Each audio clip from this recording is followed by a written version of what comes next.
My name is Ahmed Ali, but I go by Ahmed Knowmadic. I was born in Somalia, and I'm a spoken word poet, writer. Sometimes I call myself a comedian and storyteller. I got brown skin but an Arabic name. A heritage that delves deep into African roots, but I sip the sustenance produced in a land that is nor mine, nor the Europeans that call it home.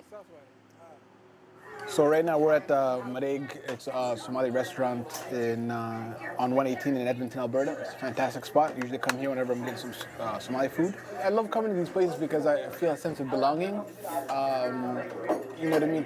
It's almost like a place where you go back to your roots. It's Somali food made by Somali people.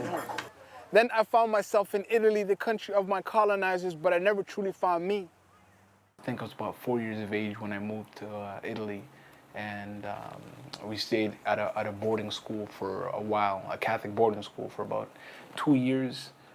It was a challenge, but also though, you know what I mean. I'm grateful for those struggles because that's really what defined an individual. As my father would say, struggle is, I guess, the spice that makes life soup taste better. So this is a picture of us in Italy. That's me right there. But then eventually, my father reached out to the Canadian government and said, hey, we'd love for sponsorship. We want to come to Canada.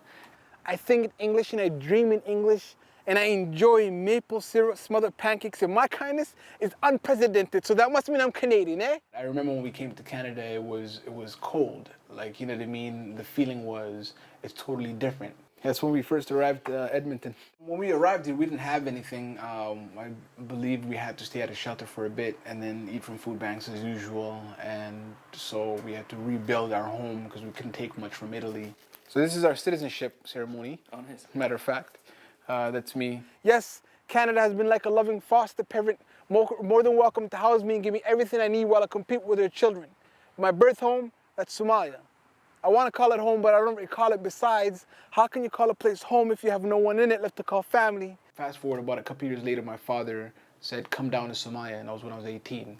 And he said, come check out what Somalia is really like. And he's like, I don't think you've ever experienced struggle or you know what difficulty is. And I was confused because I was struggling.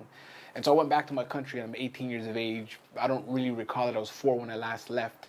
And so when I went back, it was the epitome of struggle. Through my travels, I have learned that these borders, these symbols, these flags, these things are all meaningless. They're just a means to differentiate and not identify me. My whole perspective on life changed dramatically. I went from being this negative individual to like extremely positive because in context to what some people have, I had a lot. I'm nomadic. Home is where the heart is. My heart is always with me, so home, that's wherever I go.